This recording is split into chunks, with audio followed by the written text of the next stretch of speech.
Hi guys, hey Kaylee and Justice and Kaylani. It's your Aunt Ashley. I am recording a couple bedtime stories for you guys, and this is the first one. I hope you guys had a good day. Today we're going to read the true story of the Three Little Pigs, as told to John Sciascia, and it is by A. Wolfe.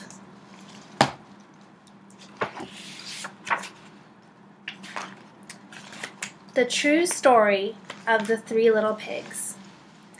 Everybody knows the story of the Three Little Pigs, or at least they think they do. But I'll let you in on a little secret. Nobody knows the real story, because nobody has ever heard my side of the story.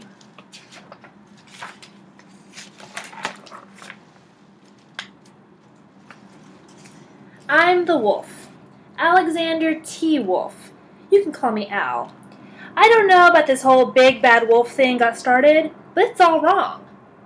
Maybe it's because of our diet. Hey, it's not my fault we wolves eat cute little animals like bunnies and sheep and pigs. That's just the way we are. If cheeseburgers were cute, folks would probably think you were big and bad too. And there's the wolf and the cheeseburger, and he's looking at it. But like I was saying, the whole big bad wolf thing is all wrong. The real story is about a sneeze and a cup of sugar. This is the real story.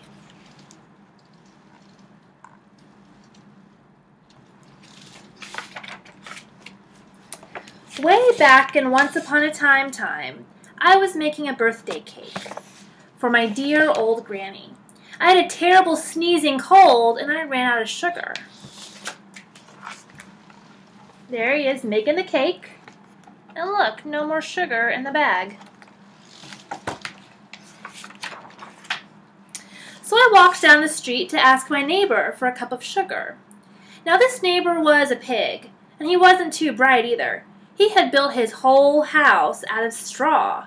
Can you believe it? I mean, who in his right mind would build a house out of straw? And there he is walking down the road to the straw house. So of course, the minute I knocked on the door, it fell right in. I didn't want just to walk into someone's house. So I called, little pig, are you in? No answer. I was just about to go home with the cup of sugar for my dear old granny's birthday cake, but that's when my nose started to itch. I felt a sneeze coming on. Well, I huffed, and I snuffed, and there he is, looking in the door, and achoo! I sneezed a great sneeze.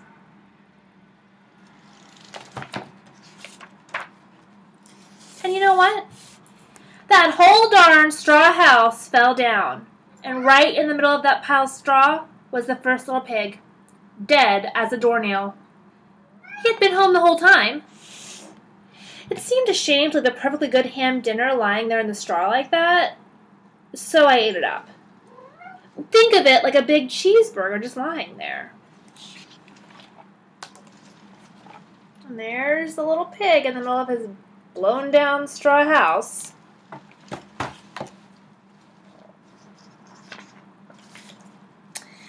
I was feeling a little bit better, but I still didn't have my cup of sugar.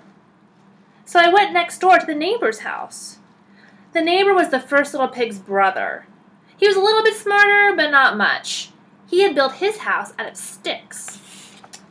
So I rang the bell in the stick house, and nobody answered. I called, Mr. Pig, are you in? He yelled back, Go away, Wolf! You can't come in, I'm shaving the hairs on my chinny chin. And there's the stick house. And there's the pig, and the wolf thinks he's being so mean. I had just grabbed the doorknob when I felt another sneeze coming on. I huffed, and I snuffed, and I tried to cover my mouth, but I sneezed a great sneeze. And you are not going to believe this, but this guy's house fell down just like his brother's. When the dust cleared, there was a second little pig. Dead as a doornail. Wolf's honor. And there he is sneezing on the stick house. And there is a little pig.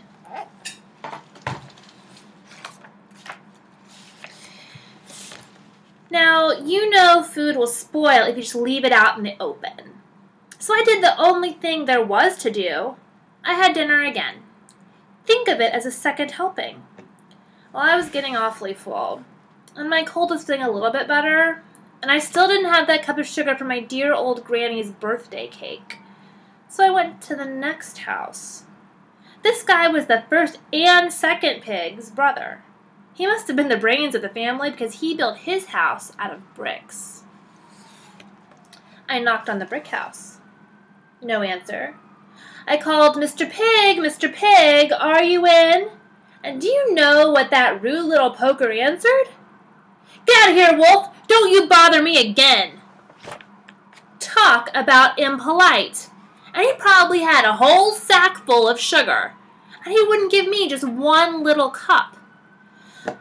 Not even for my dear old sweet granny's birthday cake.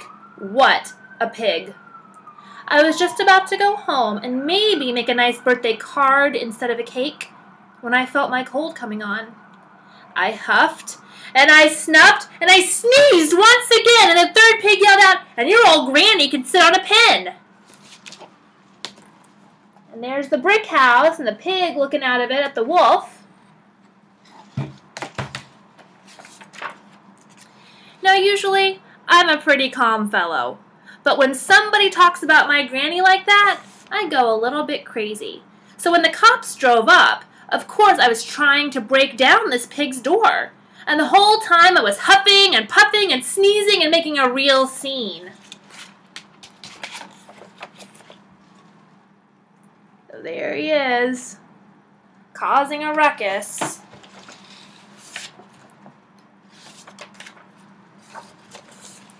The news reporters found out about the two pigs I ate for dinner. They figured a sick guy going to borrow a cup of sugar didn't make for very exciting news. So they jazzed up the story with all that huff and puff and blow your house down, and they made me the big bad wolf. That's it. The real story. I was framed.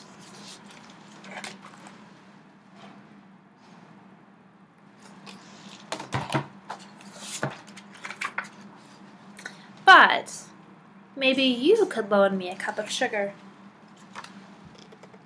And there he is, in jail. The end. I hope you guys liked it. I love you. Sweet dreams.